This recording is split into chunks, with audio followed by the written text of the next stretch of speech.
Okay, magandang gabi sa lahat. Magandang gabi sa lahat.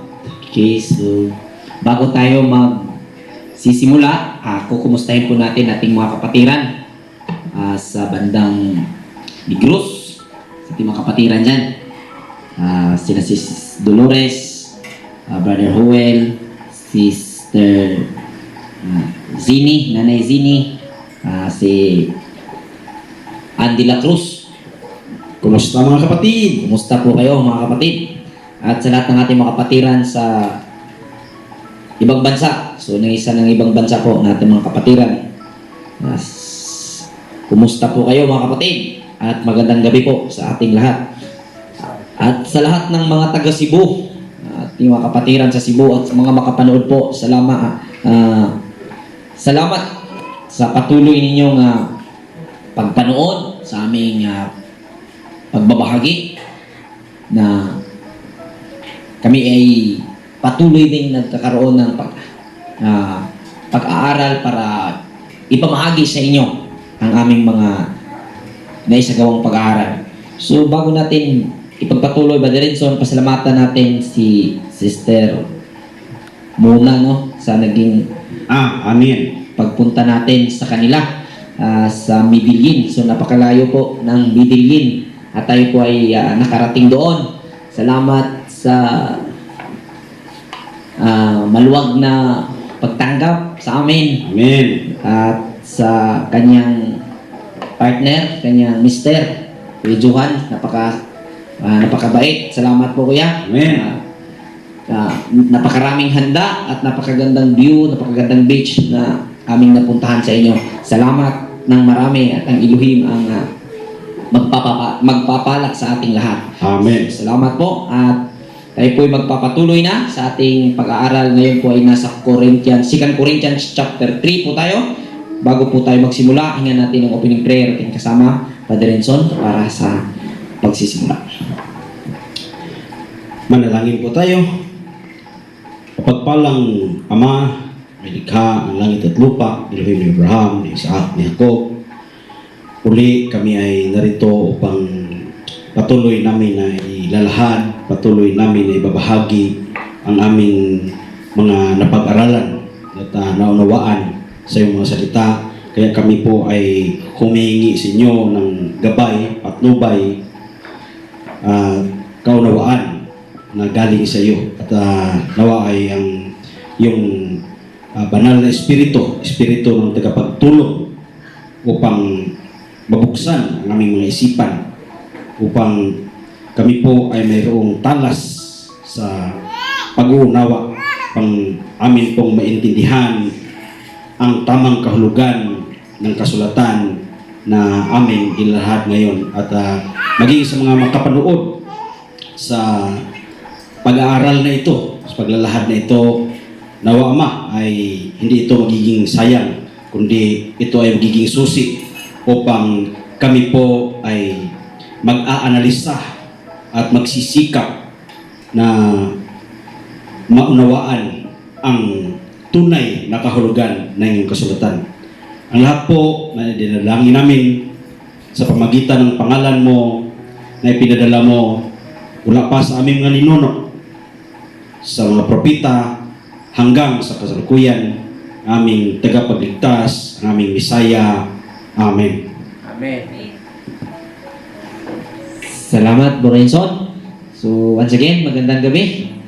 At ngayon po ay nasa, ano po tayo?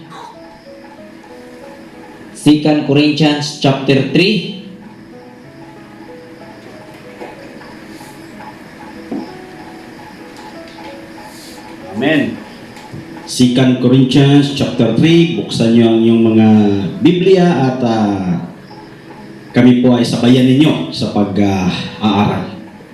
So, natalakay po natin sa nakalipas na linggo ay tungkol po sa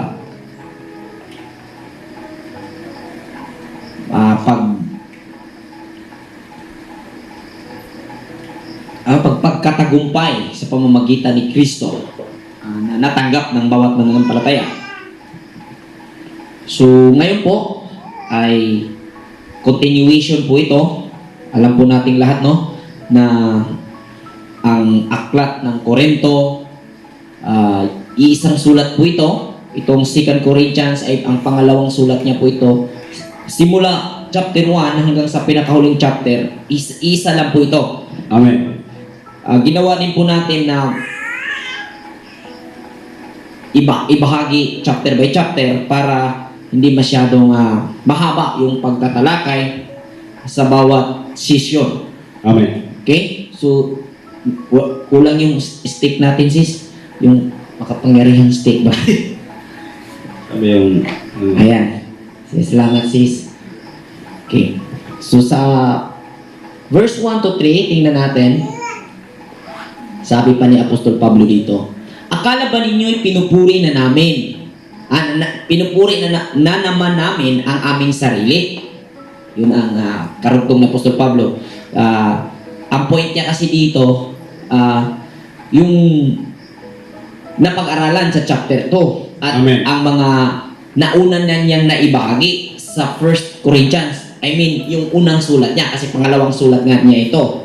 Kami ba'y tulad ng iba na nangangailangan pa ng rekomendasyon para sa inyo mula sa inyo? Kayo na mismo ang aming rekomendasyon. Kayo na nakasulat sa aming puso at makikilala at mababasa ng lahat. Amen. Maliwanag na kayo ang sulat ni Kristo. Ang sulat na ipinadala niya sa pamamagitan namin. Hindi nakasulat sa pamamagitan ng tinta, kundi isinulat ng Espiritu ng Diyos na buhay at hindi sa mga tapyas na bato, kundi sa puso ng mga tao. Okay. So, kung ating makikita dito sa konsepto ng kanyang sulat, may pinasaringan si Apostol Pablo. Kung saan, kung ating i-aanalisa ba, Renson, ay ang katunggaling grupo o ang mga tao na naging taga-usig ng pananampalatayang kinabibilangan ni Apostol Pablo, which is ito nga yung Messianic or Christians kung sa mga modernong Biblia nating mababasa. Tama. Okay, so ang pinasasaringan niya rito ay yung oriented na sistema, yung bang sabihin na natin hindi ka pwedeng pumunta roon sa isang simbahan kung hindi ka nire-request or nangangailangan ng abiso o nangangailangan ng pagtugot ba? Nangangailangan ng permiso ng bishop yung nakatataas sa grupo. So, bawal yun. So, Kumbaga sobrang dogmatiko na kung sa ating yung panahonan ngayon. dogmatic yung dating. So, yun ang tinitira ni Apostol Pablo dito. So, pag napapansin mo sa verse 2, sasabi niya, kayo na mismo ang aming rekomendasyon. Kayo na mismo ang aming rekomendasyon. Kayo na nakasulat sa aming puso at makikilala at mababasa ng lahat ng tao. Amen. So, pagdating sa verse 3, sabi niya, maliwanag na kayo ang sulat ni Kristo. Amen. Kayo ang sulat ni Kristo. Bukang bibig ito sa mga ngaral sa Christians group, no? Sabi, you are the living epistle. Amen. Buhay na kasulatan. Sabi. Paano? So, ang sulat na ipinadala niya ay sa pamamagitan namin. Hindi nakasulat sa pamamagitan ng tinta, kundi sa isinulat ng Espiritu ng Diyos na buhay at hindi sa mga tapyas na bato, kundi sa puso ng mga tao. So, ang nakikita natin na punto ni Apostol Pablo ay ang tungkol sa salita. Amen.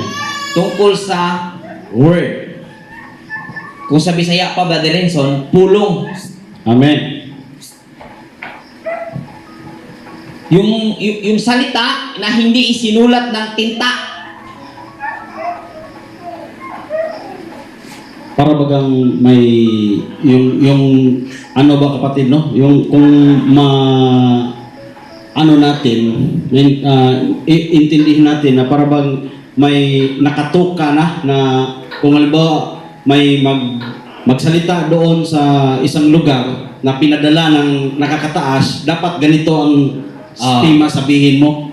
Kaya parang doon sila naka-focus. Yung pagkasabi ni Apostol Pablo na parang hindi ganyan kasi yung rekomendasyon kayo ang importante na Parang ganito yung nakita, no? Ang ibig sabihin ni Brother Renson, parang ganito yung naunawaan ko sa nakita mo, Brother Renson. Opo. Yung sistema ay pag may ipapadalang mga ngaral ay may naihanda na lesson. Tama. Yun. Ito yung lesson na i-discuss mo doon.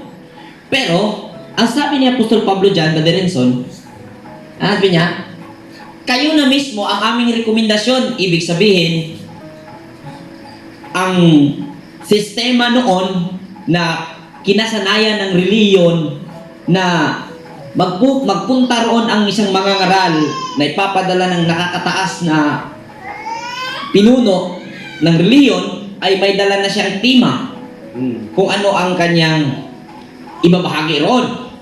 Gayun man din pa rin ngayon, Brother Renson. Tama. So, Ganun din. ang punto ni Apostol Pablo, hindi gayon. Kasi, i-a-assist, kung ating intindihin ba, i-a-assist ni Apostol Pablo, pag sabi niya dito, kayo na mismo ang aming rekomendasyon. Ibig sabihin, pagdating ni Apostol Pablo roon, Brother Renson, i-a-assist niya Ang sitwasyon doon.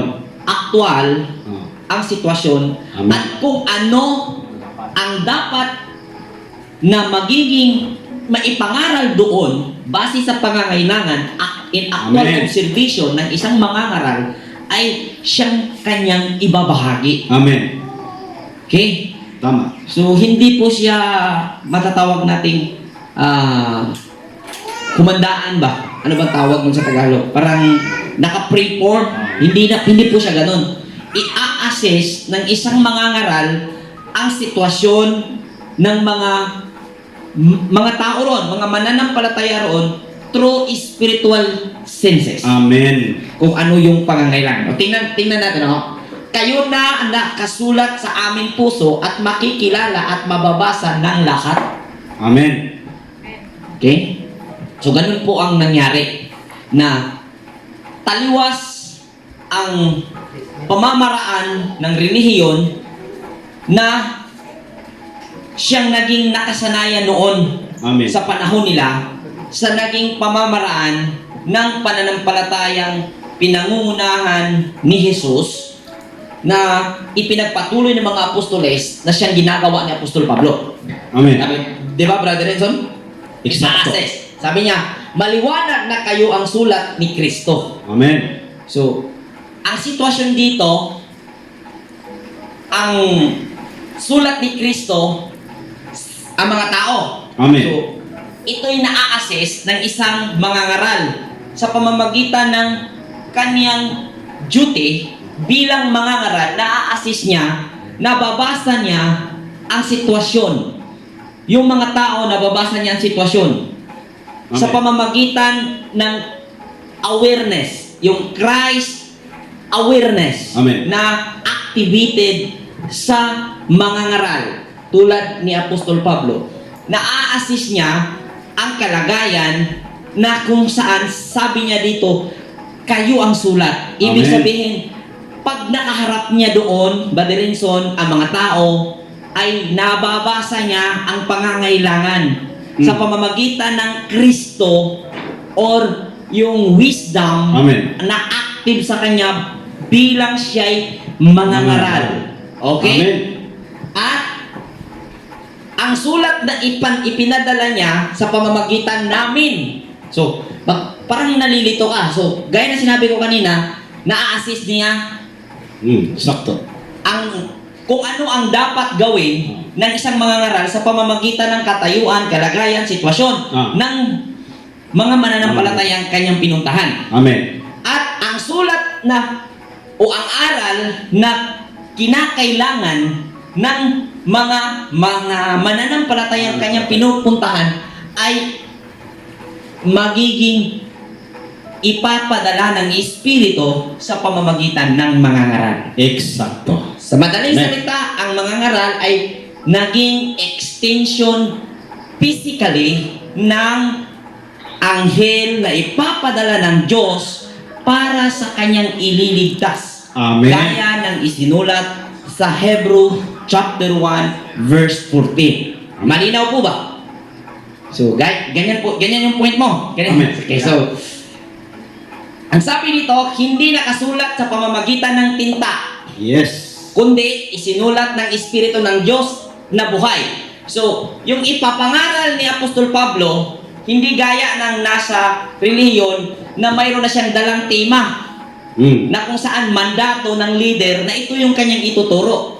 Bagkus, hindi nakasulat sa pamamagitan ng tinta. Ibig sabihin, gagaya ng sinabi ko kanina, na-a-assist ng isang mangangaral ang pangangailangan ng mga mananampalataya at saka gagawin ng mangangaral ang kanyang tungkulin bilang tagapagsalita, bilang extension physically ng anghel na ipinapadala ng Diyos para sa mga taong kanyang ililigtas. Eksakto. Ganyan po ang ating naging interpretation.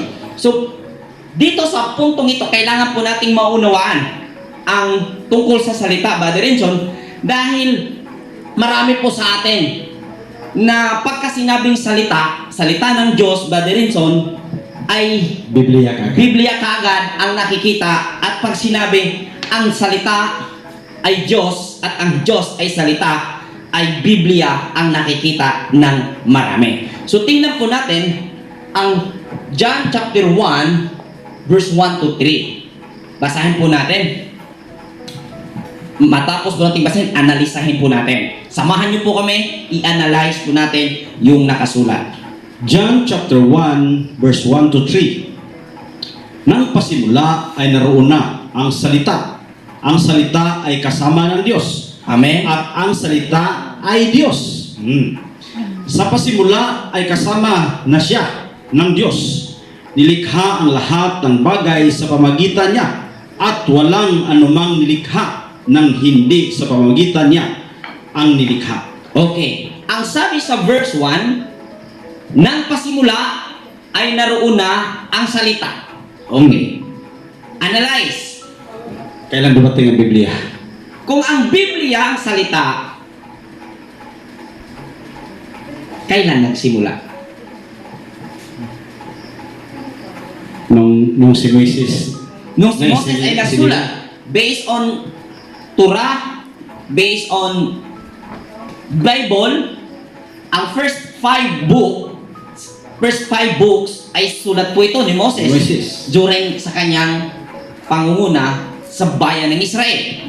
Amen. So, Itinuloy ng mga propeta. itinuloy ng mga propeta, itinuloy ng mga apostoles, at naputol na.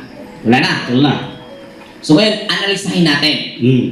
Sa panahon ni Abraham, walang Biblia. Ibig sabihin, Walang salita. Pero nakakausap ang Diyos. Sabi sa verse 1, nang pasimula ang salita ay nandyan na, at sabi niya, basahin mo ulit bro. Basahin natin ulit. Klaruhin natin. Analyze ha, analyze. Nice. Nang pasimula ay naroon na ang salita. Naroon na ang salita. Ang salita ay kasama ng Diyos. Paano naging kasama ito pag Biblia? At ang salita ay Diyos. Yun, tika muna, dyan tayo. Nung pasimula, ang salita ay nariyan na.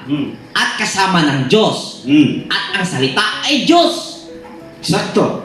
So, sa Christian understanding, pagka magsabi kang salita, kaagad yang itataas ang Biblia. No? At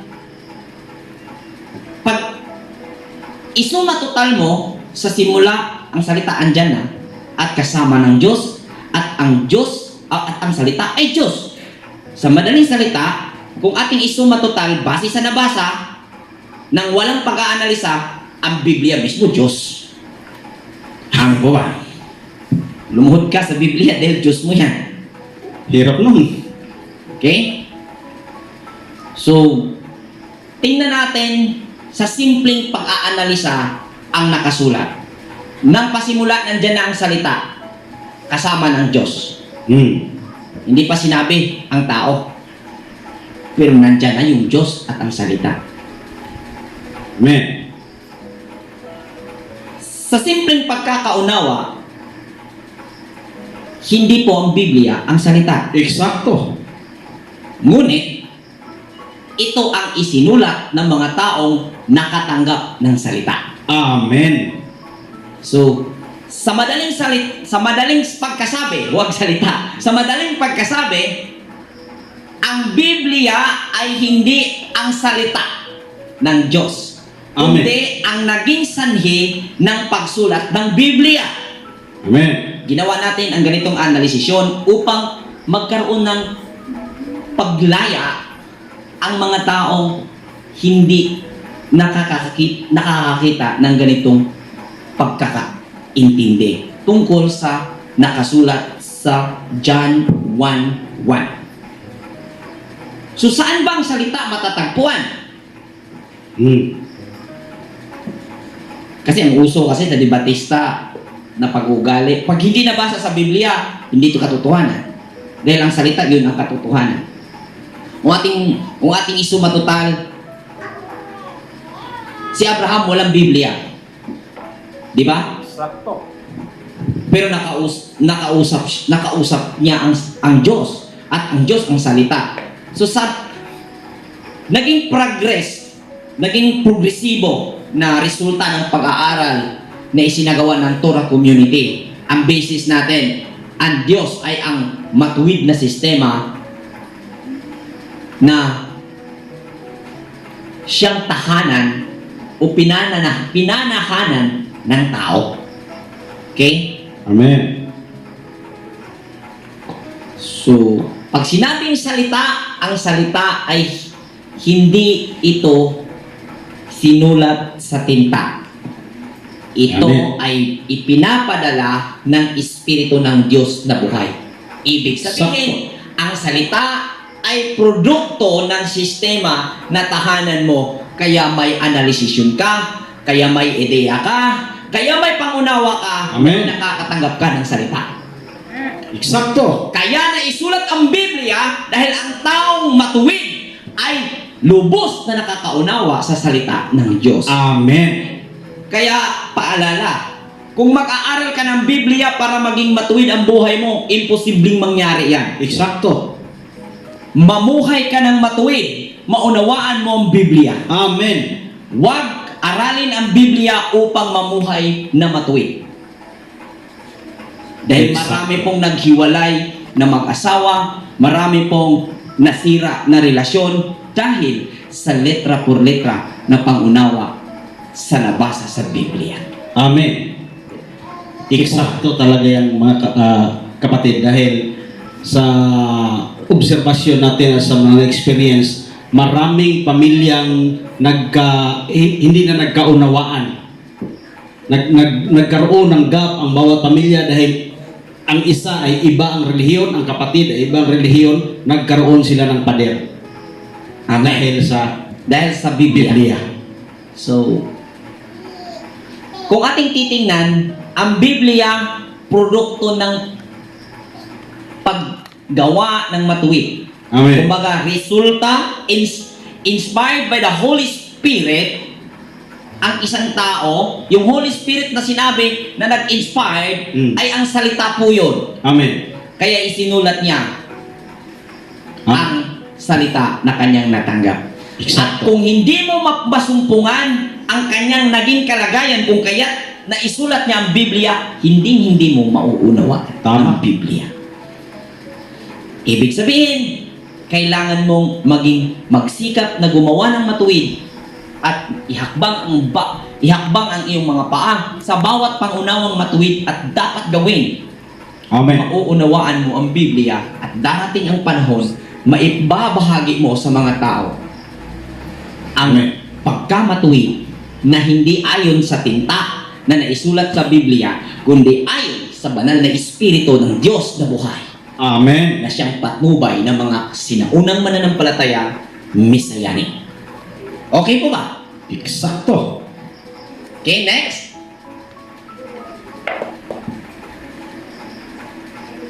Nasabi namin ito dahil kami ay may pagtitiwala sa Diyos sa pamamagitan ni Kristo. Pag sinabing Diyos, sistemang matuwid. Pag sinabing Kristo, Son of God, anak ng Diyos. So, kung ating ilagay ang ating pangunawa, sistemang matuwid, nanganganak ng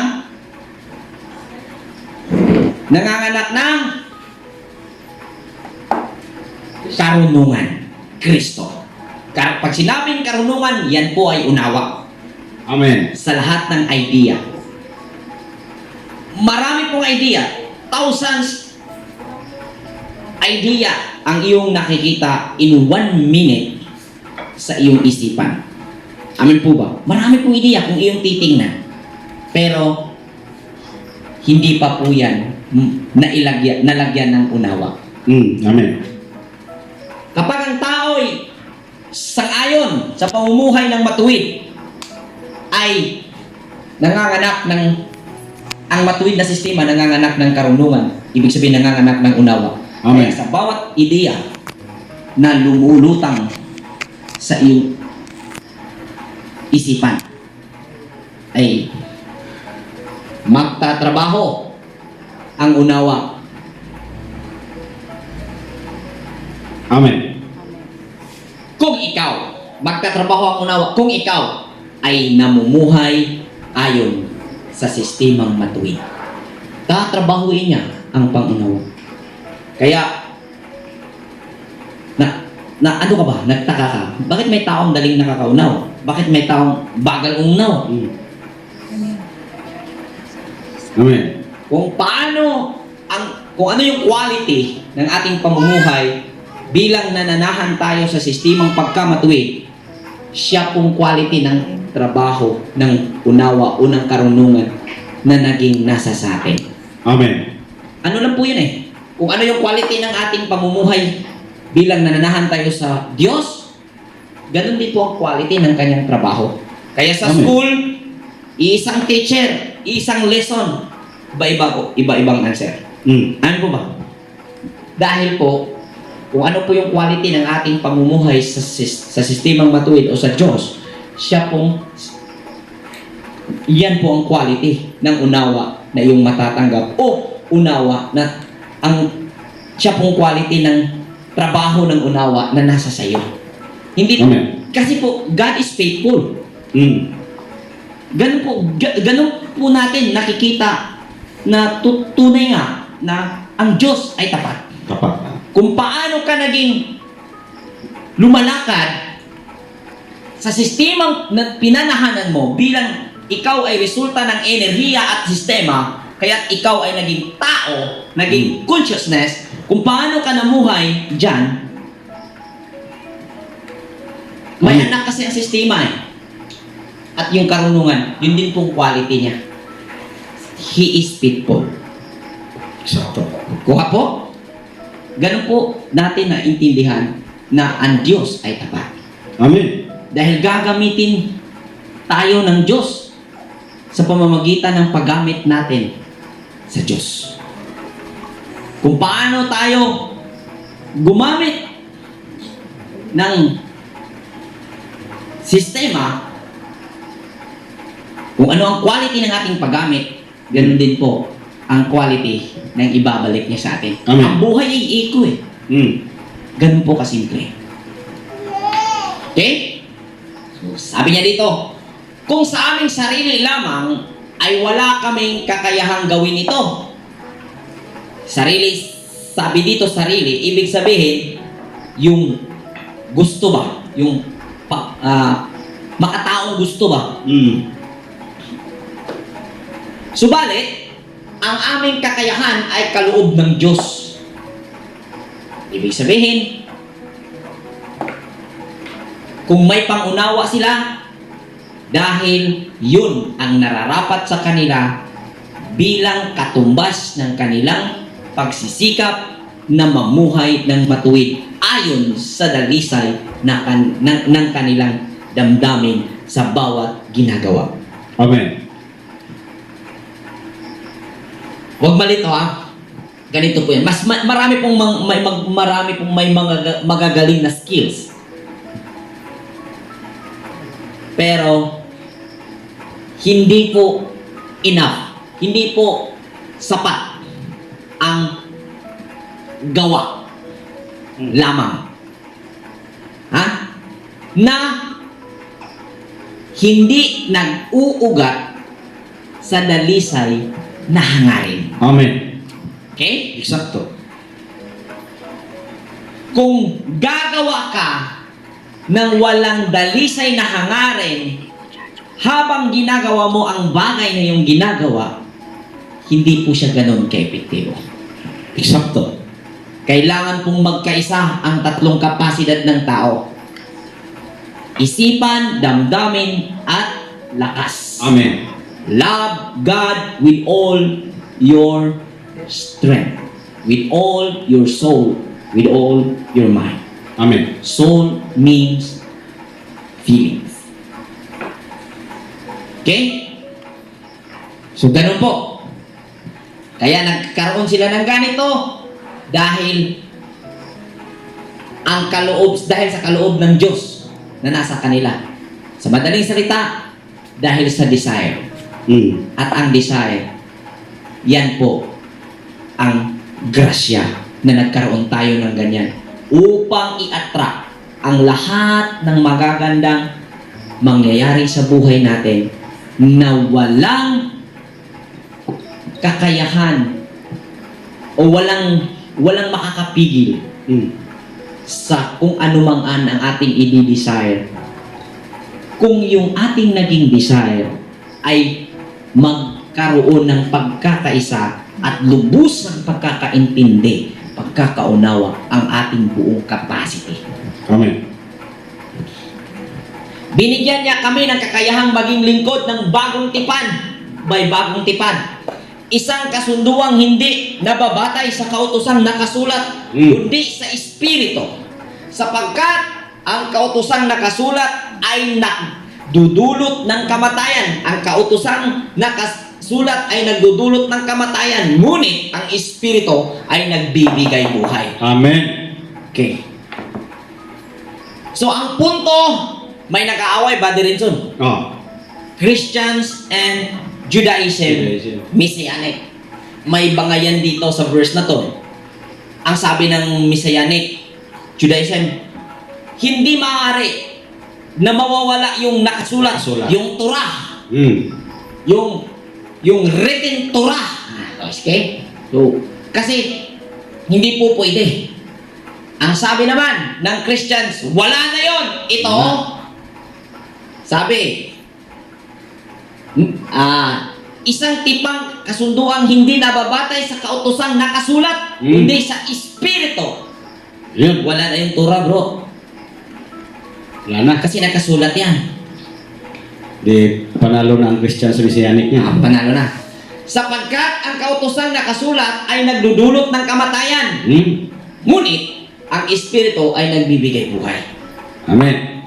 So, atin pong tingnan ang naging sitwasyon ng Apostol Pablo sa kanyang panahon. Ginawa at sinabi niya ito dahil katunggali niya sa panahong iyon ang mga Pariseo na kung saan walang ibang ibinabandera at ipinagmamalaki na sila ay tahasang sumusunod at namuhay sa Torah. Pero, mga kapatid, talaga nga ba na ang unang kasulatan, ang unang kautosang nakasulat ay nagdudulot ng kamatayan? Talaga nga ba?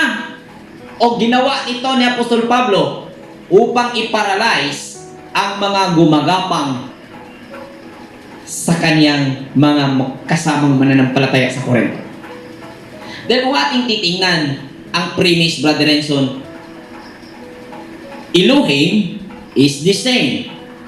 Today, Yesterday, today, and forever.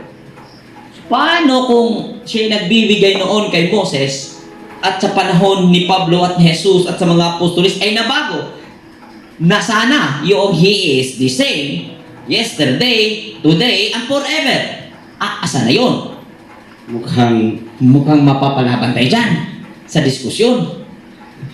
kung si nagkasungi na yan, paano mo i-align yan? Paano yan i-align kung sabi pa ng mga anti-Biblia? So, basahin natin ang Deuteronomy chapter 30 verse 11 to 14 upang ating tingnan kung totoo nga ba na noong una, yung unang sinulat ni Moses ay nawawala o yung unang salita na dala ni Moses ay nawawala. Amen. Deuteronomy chapter 30 verse 11 to 14. Ang kautosang ibinigay ko sa inyo ngayon ay hindi naman napakahirap sundin at unawain. Wala ito sa langit, kaya hindi na ninyo dapat itanong sino ang aakyat sa langit para sa ating upang kunin ang kautosan upang marinig natin ito at maisagawa. Wala rin ito sa ibayong dagat, kaya hindi ninyo dapat itanong sino ang tatawid sa dagat para sa atin upang kunin ang kautosan upang marinig natin ito at maisagawa. 14. Napakalapit ng kautosan sa inyo, nasa inyong mga labi at nasa inyong mga puso. Kailangan lang ninyo itong tuparin. Okay. Nilinaw pala ni Moses eh. Nagkaroon ng ganitong sulat si Apostol Pablo upang tirahin niya ang mga nagmamalaki na sila ay sumusunod sa Torah at sila ang totoo na nakatanggap ng salita ng Diyos dahil ito ay sinunod nila sa panahon pa ni Moses. Ngunit tingnan natin kung yung sulat, yung salita na itinuro ni Moses na galing sa Diyos ay yun bang nakasulat sa bato? Analyze. Sabi niya dyan, sa binasa ni Brother Rinson, ito'y wala doon sa langit para sabihin ninyo, upang sabihin ninyo sino ang aakyat roon at kukunin iyon at dalhin sa atin upang ating marinig. Wala rin ito sa ibayong dagat upang sabihin ninyo sino ang tatawid roon at kunin ninyo at babasahin upang marinig. Sadyang napakalapit nito sa inyo. Nasa inyong labi at nasa inyong puso.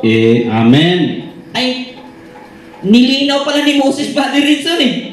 Hindi pala yung nakasulat yan ang ibig sabihin. So yung Torah ni Moses na sinasabi 5 books, Genesis, Exodus, Leviticus, Numbers, and Deuteronomy, yan pala ay resulta ng inspirasyon ng pagkatao ni Moses, dulot ng salitang kanyang natanggap sa kanyang pagkatao. Amen. Kaya isinulat niya yan.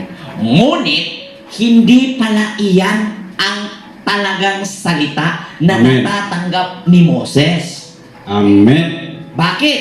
Dahil kung iyan pa, alam nating lahat sa Deuteronomy, nung binasa natin yan, nung pangyayaring iyan, nasa Deuteronomy 30, alam po nating lahat na nakatayo pa po noon ang tabernacle. Amen po ba? Amen. At sa loob ng tabernakulo ay inakalagay po roon ang 2 tapyas na bato. Bakit hindi sinabi ni Moses, ito'y napakalapit sa inyo, nasa loob ng tabernakulo? Hindi sinabing ganyan. Hindi ganun eh. Ano sinabi? Nasa inyong mga labi at nasa inyong mga puso. Nandyan pala sa inyong mga labi at sa inyong mga puso. Wala dito. Gising! Yan po ang ating nakikita, no? Dahil kung tutuusin, brother, andun eh. Andun yung tapyas na bato eh. Amen. Andun yung tabernakulo eh. Hindi naman sinabi dyan eh. Na lumingon si Moses at tinuro niya. Andun! Napakalapit sa inyo. Andun! Sa tabernakulo. At maririnig niyo ito habang babasahin ni Aaron at ng kanyang mga anak na mga pare. Dapat sinabi niya ganyan. Dapat ganun eh. Kung ang salita at ang kautosan ay ang Biblia pa. Ano ba? At isa pang logic, paano naman nang hindi pa dumating si Moses, walang kautosan, walang Biblia, walang salita. Yan ang problema eh. Kaya ito'y panawagan, ito'y pagtatalakay, hindi upang itaas namin ang aming mga sarili, kundi hikayatin kayo upang i-analisa. Hindi po kami anti-Bible believer. Yes. Believer po kami. Amen. Ang nais po namin ay mabigyan ng tamang paggamit, Amen. mailagay sa tamang pagkilala Amen. ang Biblia. Sakto. Ang Biblia po ay referensya ng buhay. Amen. Hindi po ang Biblia ang buhay. Ang Exact. buhay ay ikaw. Amen. Amin po ba? Eksakto. At kung mamuhay ka ayon sa pagkamatuwid, pwede kang sumulat ng mga inspiration na mga salita tulad ng mga taong namuhay ng pagkamatuwid noon, kaya sumulat ng Biblia. Eksakto. Sumulat Amen. ng mga salitang may karunungan, dulot ng karunungan. Amen. Huwag po ninyong ipako ang inyong sarili sa Biblia dahil sa maling pangunawa. Dahil kung ating ianalisa, ngayon, nakita po natin sa ginawa nating maiksing analysis, hindi talaga sinabi ni Moses. Andyan, hindi sinabi. Nagkaroon ng ganitong diskusyon si Apostol Pablo dahil ipinagmamalaki ng mga taong litra por litrang namuhay sa nakasulat sa Biblia gaya ng mga Pariseo. At ito mga taong ito, mga kapatid, ang tao kasi hindi namamatay. Ang namamatay ay ang katawan. Eksakto. Kaya ang mga taong Pariseo ugali ay naririto pa rin at dumarami sa panahon natin na nagkaroon ng ibang katawang lupa. Ganyan po ang naganap. Okay? So, nawa po ay nagkaroon tayo ng bukas na pintuan sa ating isipan upang tahakin po natin ang pag-aanalisa Amen. na huwag po kayong mabilanggo sa Biblia na kung hindi nabasa at kung sobra ang naipaliwanag ay hindi na totoo at hindi dapat paniwalaan. Okay? Dahil kung ganyan po ang ating analysis, madali po natin yang sabihin na hindi po maliligtas ang mga sinaunang tao o paano po sila nakapamuhay ng matuwid nang wala pa silang Biblia. Ganyan po. Pero kung i-analisa po natin na ang salita ay hindi ang Biblia kundi yung idea na dulot ng sistemang naging tahanan ng bawat isa, ng bawat tao, magkakaroon po tayo ng pagkakaintindi tungkol sa salita. Hindi po ang Biblia ang salita. Amen. Resulta po yan ng mga taong nakinig at tumanggap sa salita. Kaya nagsulat ng Biblia. Amen. Okay? Next. So, nang ibigay ang kautosang nakaukit sa mga tapyas ng bato, nahayag ang kaluwalhatian ng Diyos. Panahon ni Moses. Kaya nga, hindi matingnan ng mga Israelita ang mukha ni Moses kahit na ang liwanag na iyon sa mukha niya ay pansamantala lamang. Kung ang paglilingkod na batay sa kautosang nakaukit sa bato at nagdadala ng kamatayan ay dumating na may kalakip na gayong kaluwalhatian, gaano pa kaya ang kaluwalhatian ng paglilingkod ayon sa Espiritu? So, nung isinulat ni Moses ang salita, yung salita ba na naunawaan niya sa kanyang pagkatao, Brother Renz, at ipinaunawa ito, binasa ito ng mga pare at ni Moses mismo, ay talagang natakot.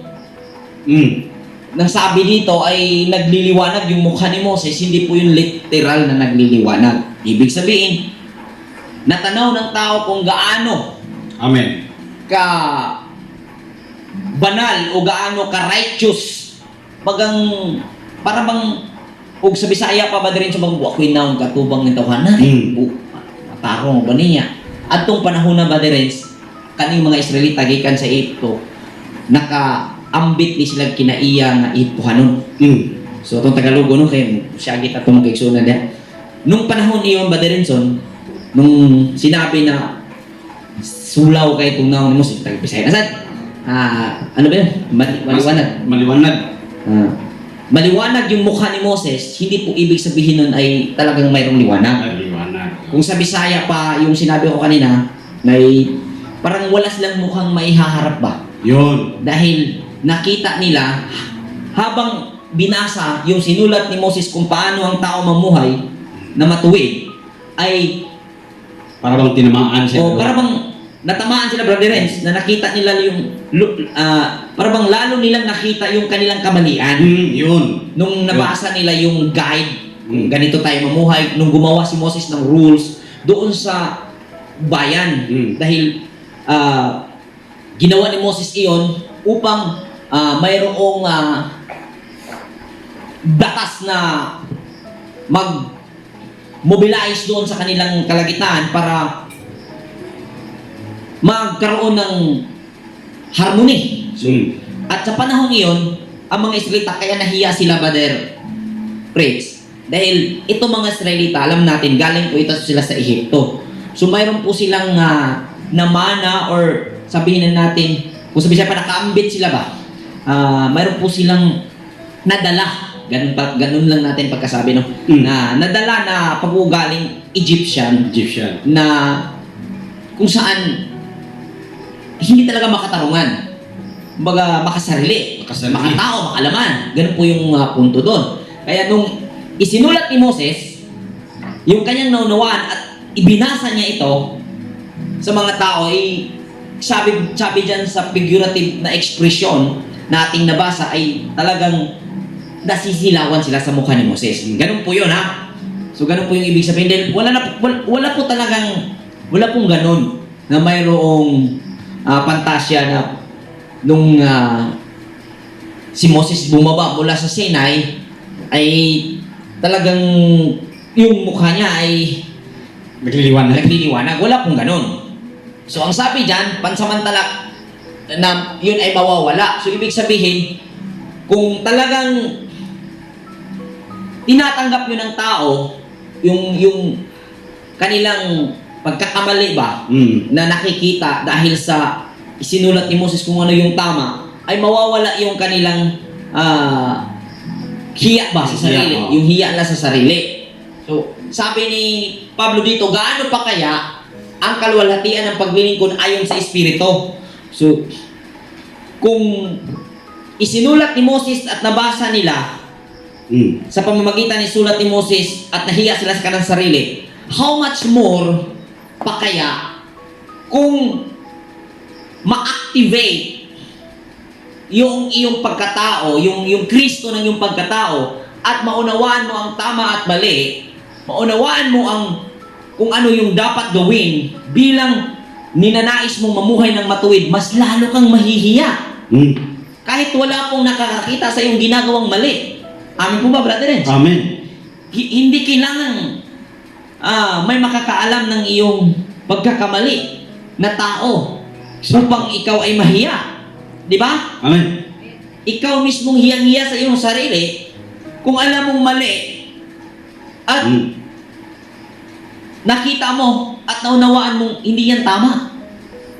At kung sa gayong pangyayari, dito mo makikita yung espiritu na sinasabi. Pag activated itong Christ awareness to distinguish kung ano yung good, ano yung dapat mong gawin, mahiya ka mismo sa sarili mo. Amen po ba? Amen.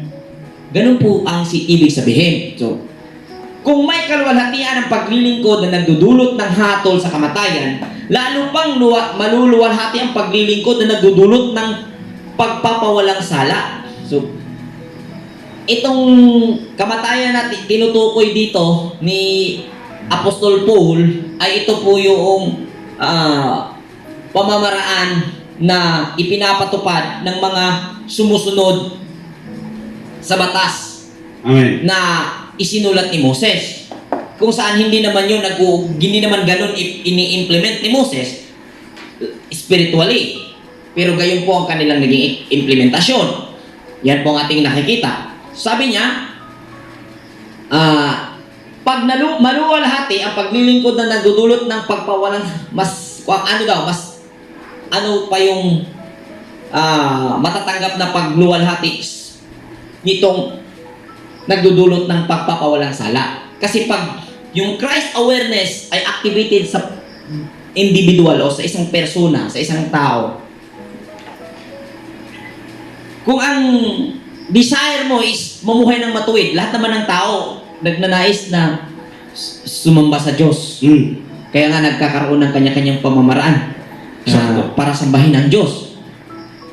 Pag tunay na activated iyan, mas lalong maluwalhati siya.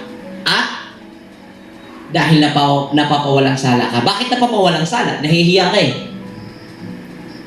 Hihiya ka. Kahit walang nakakaalam, nahihiya ka. Mali yung ginagawa mo. Alam mo eh. Ikaw yung nakakaunawa. Kumbaga, pag nalaman mo na mali, ay hindi mo na nakakawin. Kaya napapawalang sala. Hindi kaya ng dati na kailangan may mag-explain para maunawaan niya na mali pala yung ginagawa niya. Amen. Which is, gayon din ang nangyari ng reliyon. Kailangan pa sabihin ng isang leader na mali ang ginagawa mo. Saka siya magdesisyon na mali pala ito. At saka pa niya idideklara na tamang ginagawa niya pag ina-acknowledge na ng tagapagturo. Hindi po ganun. Ang tunay na tagapagturo ay ang Diyos. Amen. At ang Diyos ay ang pinanahanan natin. At ang unawa ay ang Kristo na siyang anak ng Diyos, na siyang anak ng sistemang pinanahanan natin. Amen. Ano po ba? Ganun po yun.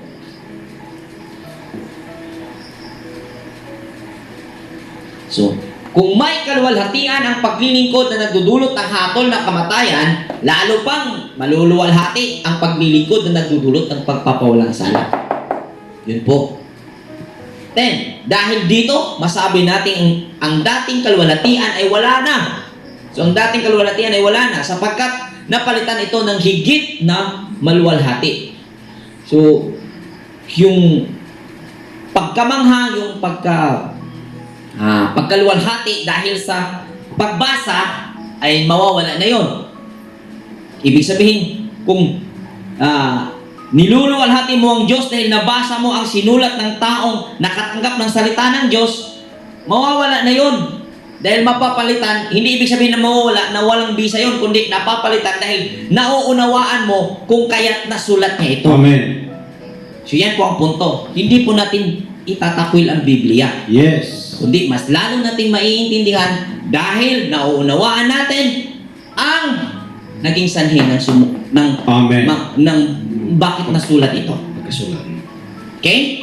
So, kung may kaluwalhatian ang lumilipas, lalong higit ang kaluwalhatian ng nananatiling magpakailanman. So, nananatiling magpakailanman ay ang awareness. Once ikaw ay gising, hanggang sa dulo gising ka. Kahit matulog ka pa, dinadagdagan mo lang ang iyong pagkakasala kung magtutulog-tulugan ka. Once you're awake, hindi ka na matutulog pa. Kung ikaw ngayon ay gising na at mulat ng iyong mata kung ano ang katotohanan, pilitin mo mang matulog, hindi mo kayang takasan. Amen. Mas lalo mong pinapahirapan ang sarili mo pag ngayon ay gising ka na. Amen po ba? Okay, basahin po natin. 1 Corinthians chapter 11 verse 1 to 4. 1 Corinthians chapter 11 verse 1 to 4. Tularan ninyo ako gaya ng pagtulad ko kay Kristo. Ipinagmamalaki ko kayo dahil naalala ninyo ako at sinunod ninyo ang mga itinuro ko sa inyo. Ngunit nais kong maunawaan ninyo na si Kristo ang nakakasakop sa bawat lalaki. Ang lalaki ang nakakasakop sa kanyang asawa at ang Diyos naman ang nakakasakop kay Kristo. 4. Ang lalaking nanalangin o nagpapahayag ng mensahe mula sa Diyos nang may takip ang ulo ay nagdudulot ng kahiyan sa nakakasakop sa kanya. Okay. Next verse. 2 Corinthians, proceed bro. Verse 12 to 14. Itong chapter na pinag-aralan natin. Ito, 12.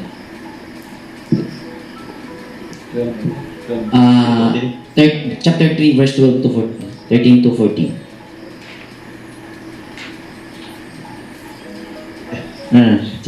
Same chapter. Chapter 3, verse 12. 2 Corinthians chapter 3 verse 12 to 14. Dahil sa pag-asa naming iyan, malakas ang aming loob. Hindi kami tulad ni Moises na nagtalokbong ng mukha para hindi makita ng mga Israelita ang paglipas ng kaluwalhatian iyon. Ngunit, naging matigas ang kanilang ulo, kaya't hanggang ngayon nananatili ang talokbong na iyon habang binabasa nila ang lumang tipan. Maalis lamang ang talokbong na iyon sa pagpakikipag-isa kay Kristo. Okay. So, dahil nasisilawan ang mga tao nung isinulat ni Moses ang kanyang naintindihang salita sa kanyang kalooban, ay nasisilawan ng mga tao. So, nung nasisilawan ng mga tao, alam po natin, nakasulat po yan sa Exodus, pinakiusapan ng mga pinuno si Moses. Moses, Huwag naman. mamamatay kami sa silaw ng iyong mukha, sa iyong noo. Mabuti pa siguro magtalokbong ka para ang mga tao hindi mamamatay. So, wala pong nangyaring pantasya. So yung silaw, gaya ng naipaliwanag natin kanina, para bang nahiya sila. Dahil nga, nung binasa nila yung sulat na sinulat ni Moses tungkol sa kung paano mamuhay ang tao na matuwid, ay nahiya sila sa kanilang sarili at halos hindi nila kayang gawin. So, ang ginawa ni Moses ay nagtalokbong siya.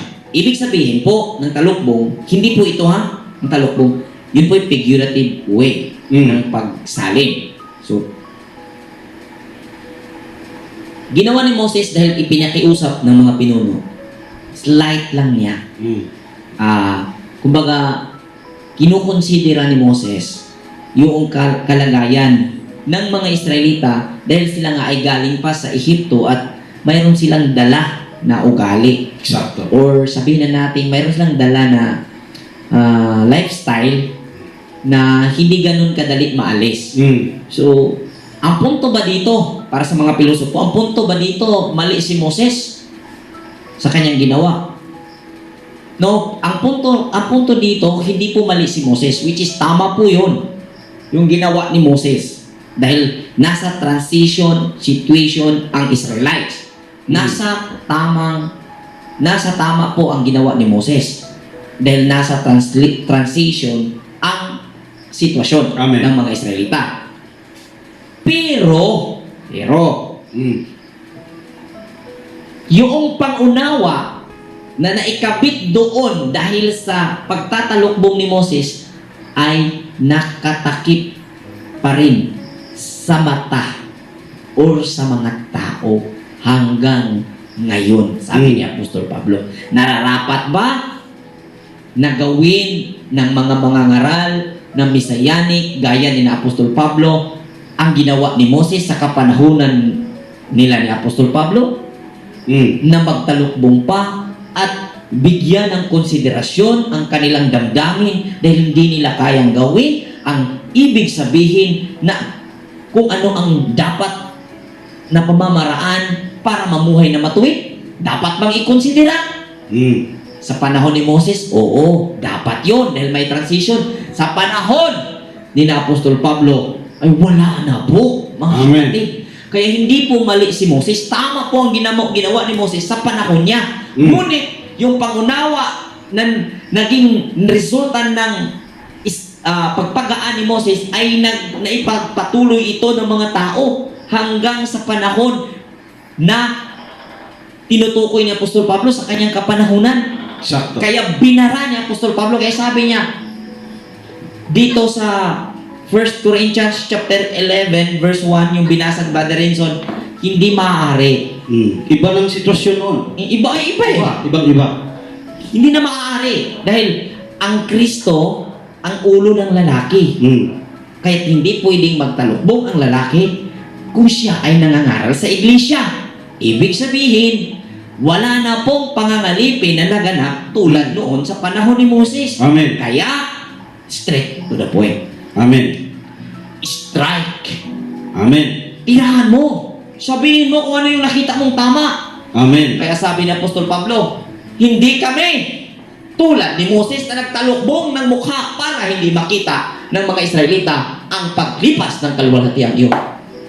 Kung baga, walang kinikilingan. Walang kinikilingan. Serbisyong totoo lamang. Kanino nagsiservisyo? Sa salita na natanggap mula sa Diyos. Amen. At inunawa o ipinaunawa ng anak ng Diyos. Amen. Ang anak ng Diyos, hindi ang sinumang persona na mag-angkin. Kundi ito ay nasa bawat persona dahil ang persona ay mayroong naroon sa sistema at ang sistemang matuwid ay nanganganak ng Kristo at yun ang anak ng Diyos. Amen. Yun ay nasa bawat tao at tumutulong po ito base po sa quality kung paano natin ginamit ang Diyos. Amen. Okay? At sa ngayon lang nakapanood, may nagawa na tayong topic about sa talukbong para mas maintindihan ng maigi. Sa 1 Corinthians pa rin. 1 Corinthians chapter 11. Salamat, Brother Renson. Amin pong isinasuggest sa mga gustong tingnan ang tungkol sa talukbong na diskusyon. Yan po ay nasa aming Tura sa YouTube channel sa Tura Community. Puntahan nyo lang po ang YouTube, search nyo lang po doon, Tura Community. Makita nyo po doon, hanapin nyo lang yung playlist, i-search nyo po yung 1 Corinthians at puntahan nyo po yung chapter 11, andun po yung buong diskusyon tungkol sa talukbong. Amen. Upang mas lalo nyong makita at maintindihan kung bakit pinagbabawal na talukbong at ano ang ibig sabihin ng talukbong. Amen. Okay? So, salamat, Brother Renson, sa pagpapaalala. Okay, next. So, hanggang ngayon, may talukbong pa ang kanilang isip. Kita mo? May isip pala. Pang isip. Tuwing babasahin nila ang mga aklat ni Moises. Amen. Nung nagtalukbong si Moses dahil kino-consider niya yung situation ng mga tao dahil nasa transition, pinagaan niya. Amen. Ngunit, sa pagpapatuloy sa paglipas ng panahon nitong mga sumunod, wala na, lumipas na po yung transition dahil yung transition, hindi po yun sa lahat ng panahon. Tama po ba? Yung transition, panandalian lang po yun. So, nung nawala na sa transition, ang transition ay nawala, ang talukbong ay andun pa rin sa kanilang isip. Tuwing babasahin nila ang aklat ni Moises. Kaya panawagan. Kung babasahin niyo po ang aklat ni Moses at ang buong Torah o ang buong Tanakh, wag na po ninyong Huwag alisin na po niyo ang talukbong sa Ah. inyong isipan. Amen. Ibig sabihin, huwag niyo pong unawain kung ano yung nabasa. Huwag niyo, Amen. huwag niyo pong huwag niyo pong sabihin, ano pag tama ba kasabi ito? Huwag niyo pong isagawa kung ano yung nabasa. Unawain niyo muna yung iyong binasa.